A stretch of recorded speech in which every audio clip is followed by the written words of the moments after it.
Bienvenidos una vez más a su programa Embajadores. La verdad que nos sentimos contentos de poder llegar hasta sus hogares.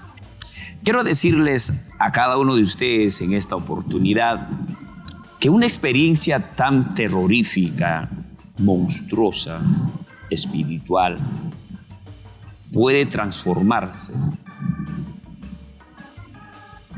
Algo bueno puede transformarse para convertirse en una luz de esperanza.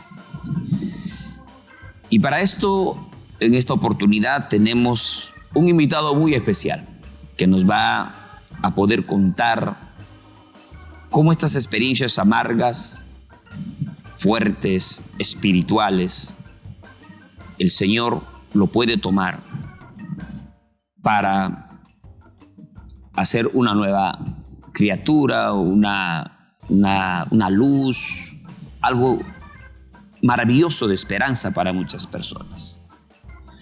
Para esto ya tenemos pues la presencia aquí en el set de televisión a un invitado muy especial que es el pastor Ulises Heredia, a quien le damos la bienvenida. Bienvenido, pastor Ulises. Una alegría enorme. Pastor Miguelito, Dios lo bendiga. Qué gozo, una alegría enorme, pastor. Estar aquí. Puede tomar su lugar, pastor. La verdad que nos sentimos muy contentos de tenerlo a usted aquí en el set de televisión. Conocemos de su trayectoria, pastor. Usted ha sido uno de los modelos de inspiración para muchos pastores, para muchos hermanos que hoy son pastores, para salir al campo misionero. Su dinamismo, su unción, el fuego pentecostal. Yo no sé cómo se siente usted, pastor, aquí en este momento de estar aquí en el set de televisión. Doy gracias a Dios, estoy aquí en familia. Yo creo que conviene contar las grandes maravillas que Dios ha hecho en nuestra vida para la gloria de Dios, porque hay mucha gente que no conoce a Dios y necesita conocer ese Dios real, ¿no? Que se manifiesta al hombre cuando realmente uno le invoca, le clama. Pastor, yo le estaba escuchando a usted acerca que usted, antes de llegar a los caminos del Señor, tuvo una experiencia con demonios, con seres espirituales. Cuéntenos cómo fue esa experiencia, pastor. Bueno, eso sucedió aproximadamente cerca de los 21 años de edad, ¿no? Yo era ateo, no creía en Dios ni en el diablo, me volví ateo porque mi papá me abandonó cuando yo tenía 12 años de edad. Pero ¿qué pasa? Que a la edad de 21 años, estando en mi pueblo, soy natural del departamento de Ancash, del distrito de Guandoval. Yo siempre viajaba a la sierra a las fiestas patronales. Y saliendo a las 8 de la noche más o menos del patio de la casa hacia la calle para ir a la fiesta, me encontré con un personaje que parecía un ser humano, caminaba oscuro. Yo pensaba que era un hombre que estaba hospedado en la casa. Se llamaba Pedro. Le digo, Pedro. Y cuando lo veo bien, caminaba en el aire, pastor. O sea, ese personaje. Literalmente, caminaba así en el aire. Yo recordé lo que mis abuelos hablaban de los fantasmas, de las almas, de los espíritus. Y dije, ¿qué? ¿Qué es esto? Yo tenía aquí como una tijera en el bolsillo y porque me dijeron hay que hacer cruces. Entonces yo empecé a hacerle cruces. Y este personaje se aproximaba más. Yo me iba hacia allá y me perseguía. Al final me arrinconó contra la pared, pastor. Yo no podía hablar, me quedé mudo. O sea, esa presencia espiritual tomó la forma de una persona. De una persona, así es. O sea, era una persona caminando. Caminando en el aire. Yo no estaba dormido porque me iba a ir a la fiesta y sucede este caso. Entonces cuando se aproxima hacia mí, pierdo el conocimiento. Luego que me quedé mudo, perdí el conocimiento, pastor. En otras palabras, fui posesionado por ese espíritu malo. Yo no conocía a Dios. Imagínense. Entonces, de rato reacciono, me olvidé de la fiesta. Me fui al tercer piso donde estaban mis abuelos en la sierra. Le dije, abuelito, esto me ha pasado. Me dice, algún mal espíritu, algo te ha asustado. Pastor, desde ahí empezó mi calvario. Como dice la Biblia, que el diablo vino a robar, a matar y a destruir. Empecé a estar enfermo del estómago, del corazón, de los pulmones. Me iba secando de tal manera que yo era un esqueleto. Llegué a estar postrado en cama, pastor. Después de esa experiencia, pastor, usted empieza a experimentar un deterioro en su vida física. Así es.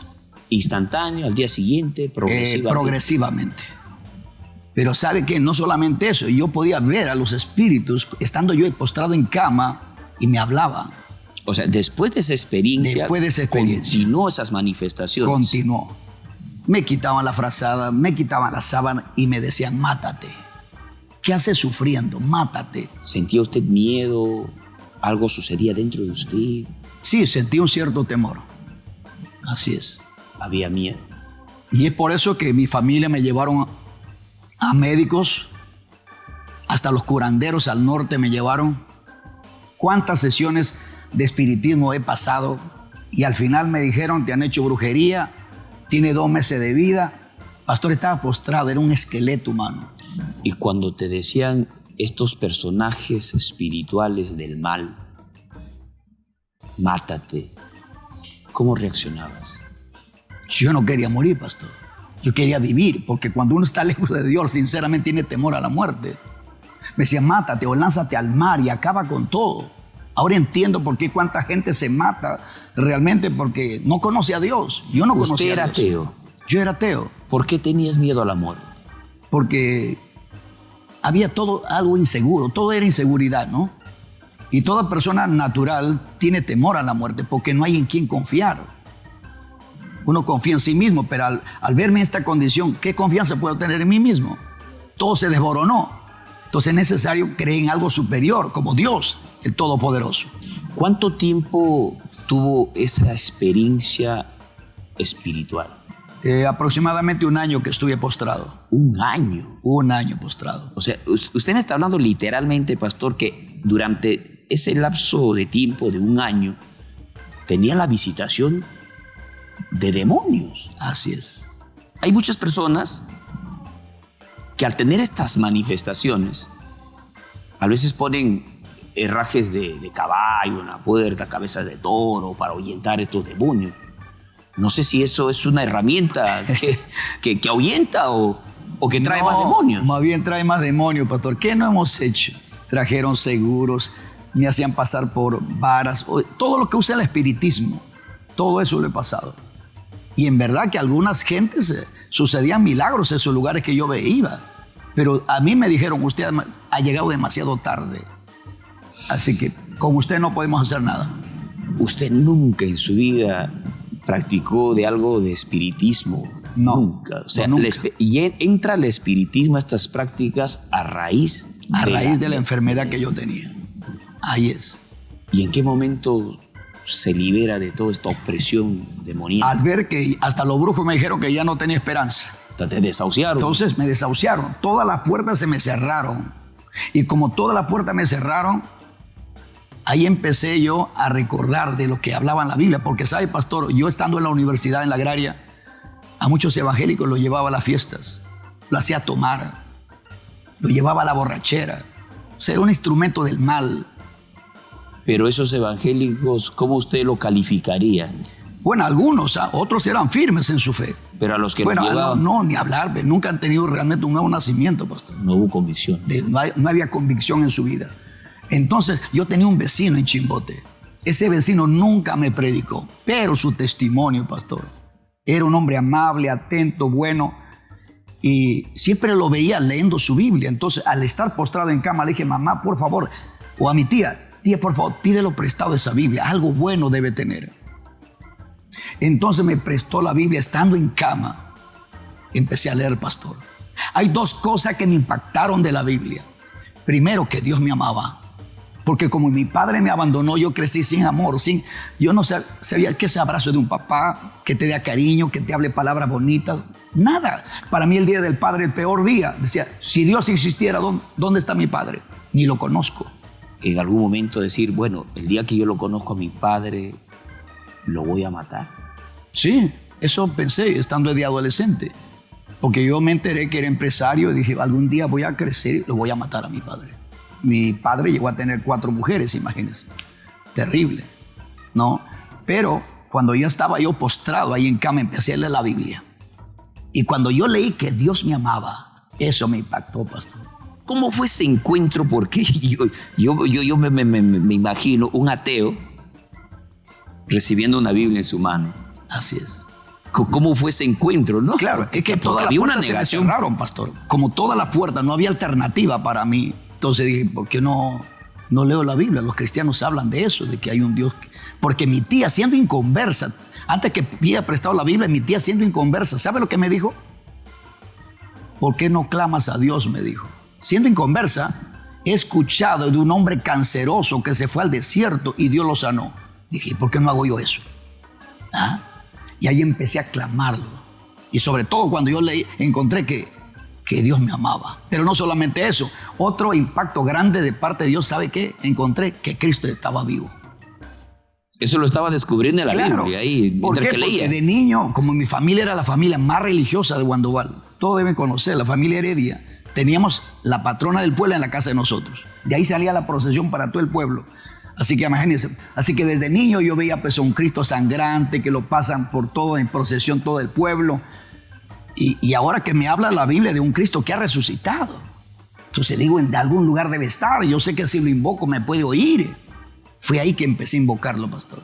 Pastor, cuéntenos ese momento, esa experiencia, porque yo ahora ya más o menos viendo el testimonio veo que el que cambió todo fue una experiencia ya con Dios. Por eso es que yo vivo agradecido, pastor. Un hombre perdido en toda clase de vicio y pecado, que Dios se revele de esa manera. Entonces yo empecé a clamarlo estando en cama ahí, al lado de mi Biblia, y empecé a llorar. Señor, si tú existes, sáname. Pero al principio yo quería que Dios me sane, como cuánta gente que quiere que Dios lo sane para volver al pecado, al vicio. Y yo estaba así, pero al final, cuando ya no podía ni respirar, le dije, Señor, dame vida, por favor, ayúdame. Y escuché por primera vez, pastor, una voz que traspasó mi corazón, una voz interior que me dijo, arrepiéntete. Jesucristo murió por ti en la cruz del Calvario. Ahora entiendo que esa voz era la voz del Espíritu Santo, porque el Espíritu Santo vino a convencer de juicio, de justicia y de pecado. Y empecé a llorar, pastor, empecé a llorar. No sé si fue 1 hora y media o 2 horas llorando y llorando y llorando. Y mientras yo lloraba, yo sentía que algo salía de mi cuerpo. Eran los demonios. Los demonios huyen a la presencia de Dios, pero algo sobrenatural entraba desde mi cabeza hasta la planta de mis pies, que empecé a sentir el poder del Espíritu Santo. Ahora me entiendo que era la presencia de Dios. Lloraba y lloraba. Dios no me sanó al instante, pero sentí un gozo, una alegría. Tenía propósito por qué vivir. Por eso vivo agradecido, pastor, a Jesucristo. Él es el mejor amigo. Cuando todos nos desamparan, todos nos dejan, las puertas se cierran, hay que probar a Jesús. Él es real, Él existe, Él es el Todopoderoso. Estaba yo escuchándole a usted que la familia le llevó a una campaña. Así postrado, que estaba sin poder caminar, porque usted no caminaba. No caminaba. ¿Qué sucedió en esa campaña? Después de Chimbote, ya que tuve esta experiencia con el Señor, a las semana y media, mi mamá me llama de acá de Lima, me dice, hijo, ven para acá porque allá tus tíos creo que no pueden atenderte, porque yo fui para allá para que nos lleven a todos los brujos. Entonces llego acá y mi mamá me dice, hay una hermana que ahí en el mercado donde yo vendo es evangélica. Dice que hay una campaña evangelística y los enfermos están siendo sanados. Me dice, hijo, dice que puedes ir a la campaña. Yo le dije, mamá, yo ya me convertí a Cristo. Mira, yo estaba testificando ya. Yo ya me convertí a Cristo y quiero que toda la familia se convierta, le dije. Mi mamá me dijo, no podemos traicionar a Santa Rosa de Lima. Nosotros somos mayordomos de la imagen, lo tenemos en la casa. No importa, mamá, le dije, pero lléveme a la campaña. Me llevaron cargado, pastor. Me acompañaron mi familia y fuimos a un templo que era metodista, no era ni pentecostal. Un día 29 de abril de 1982. Así que nos fuimos allí y escuché la palabra. Pero al final el predicador dijo, ¿quién quiere aceptar a Cristo? Yo no sé cómo invitaron a un predicador pentecostal ahí. Y bueno, levanté mis manos, mi familia estaba ahí, no levantaron la mano. Pero al final me llevaron cargado adelante porque dijo, pasen adelante todos. Y pasamos adelante, hicimos la oración del pecador. Cuando yo abro mis ojos lo veo a mi madre, a mis hermanos, a mi tía ahí postrados que recibieron a Cristo. Y el predicador dijo, póngase de pie todos los que han aceptado al Señor. Y los que no podían hacer, muévase. Si le dolía la cintura, estira los brazos. Pastor, empecé a caminar. Y no solamente al caminar, empecé a dar unos saltos, parecía que estaba sobre un colchón, eso de esponja. Sentí una alegría tremenda, veía la luz distinta. La primera palabra de emoción, le dije, madre, un día seré pastor y predicaré el evangelio, le dije. O sea, ahí ya le prometiste al Señor que le ibas a hacer. De agradecimiento, pastor, porque lo que nadie pudo hacerlo, Él lo pudo hacer. Eso fue instantáneo, o sea, ya el milagro y ahora te sirvo, Señor, de lo que tú dices. Así es. Y ahí se prendió la llama. Ahí se prendió la llama, pastor. Empecé a sentir la presencia de Dios como nunca. Yo lloraba y lloraba. Yo no sentía, ¿por qué lloro? Porque yo no había ido a un culto, pero no sabía un templo. Y sentir esta experiencia, pastor, es muy agradable. Sinceramente, escucharle, pastor, toda esta experiencia con obras demoníacas, y es como un mensaje, porque hay mucha gente en la actualidad que está pasando por esos cuadros de tormentos, de perturbaciones, y no sabe qué hacer. Pero a través de su testimonio vemos que el escape, la salida está en Cristo.